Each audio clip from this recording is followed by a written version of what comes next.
uma técnica simples em que, mediante a retirada de sangue da veia e aplicação no músculo, ela estimula o aumento dos macrófagos, que são, vamos dizer, a conurbe do organismo. Eles é que fazem a limpeza de tudo. Elimina as bactérias, os vírus, as células cancerosas, chama neoplásicas, faz uma limpeza total. Elimina inclusive a fibrina, que é o sangue coagulado. E agora, esse macrófago, ocorre o aumento de produção do macrófago pela medula óssea, porque o sangue no músculo funciona como um corpo estranho a ser rejeitado pelo sistema retículo endotelial, no músculo. Enquanto houver sangue no músculo, o sistema retículo endotelial está sendo ativado. E só termina essa ativação máxima no fim de 5 dias. O número de macrófagos normais, a taxa normal é de 5% no sangue. Com a autohemoterapia, nós elevamos essa taxa para 22% durante 5 dias. Do 5º ao 7º dia, começa a declinar porque o sangue está terminando no músculo. E quando ele termina, volta aos 5%. Daí a razão da técnica de determinar que deva ser repetida de 7 em 7 dias. Essa é a razão do funcionamento. Como funciona a autohemoterapia? É um método de custo baixíssimo, basta uma seringa, pode ser feita em qualquer lugar, porque não depende nem de geladeira, de nada, simplesmente porque o sangue é tirado no momento e aplicado no paciente. Não há trabalho nenhum com esse sangue, não há nenhuma técnica a ser aplicada nesse sangue. É apenas uma pessoa que saiba pegar uma veia e saiba dar uma injeção no músculo. E uma seringa para fazer a retirada do sangue e a aplicação no músculo.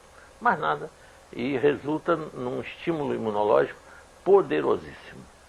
Então, realmente, é uma coisa que poderia ser divulgada, usada em regiões sem recursos, em que as pessoas não têm condições de pagar estímulos imunológicos caríssimos, como, por exemplo,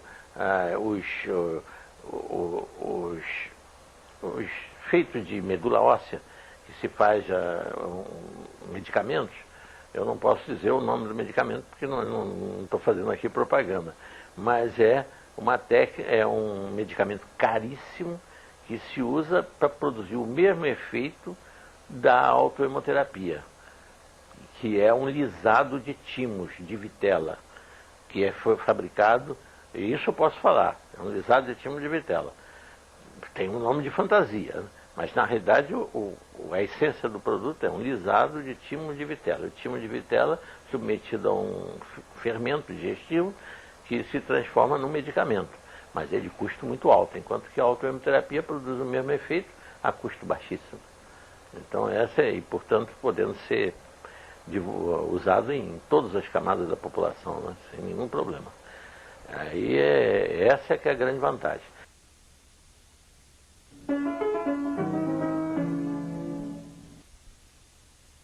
Eu comecei a fazer a autohemoterapia, para aplicar, ainda quando estudante de medicina, em 1943, quando eu entrei para a Faculdade de Medicina.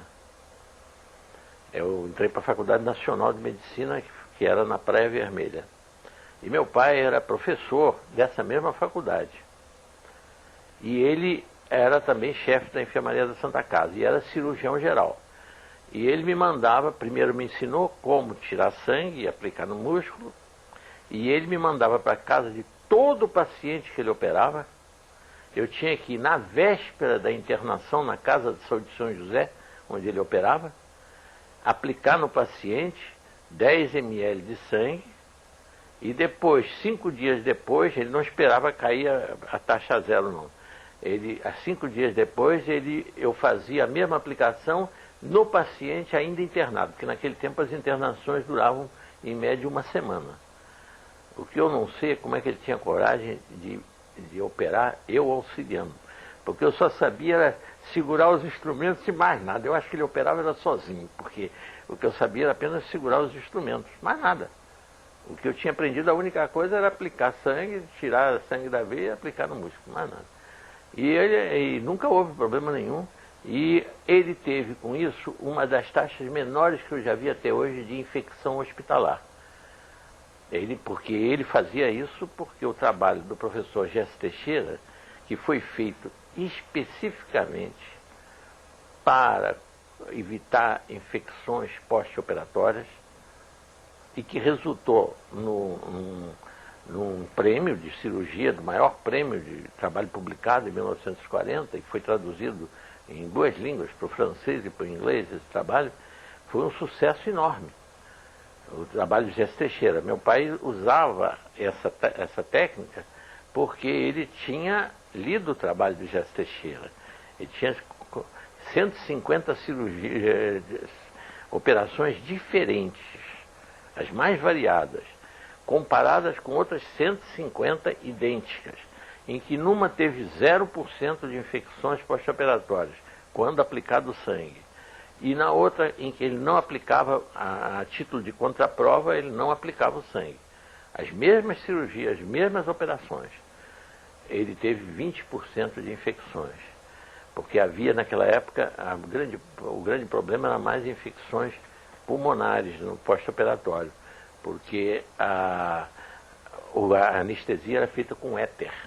E o éter irritava muito os pulmões, então havia uma facilidade muito grande de infecções. Daí, como eu aprendi isso com ele, depois eu me limitei a usar durante muitos anos a autoimunoterapia exclusivamente para evitar, para tratar de infecções, acne juvenil, que é uma infecção de estafilococcus, né? E também infecções evitar infecções de pacientes, que nesse tempo eu fazia, era também cirurgião. Então eu também usava o mesmo método. A finalidade era basicamente combater bactérias. Só a partir de 1976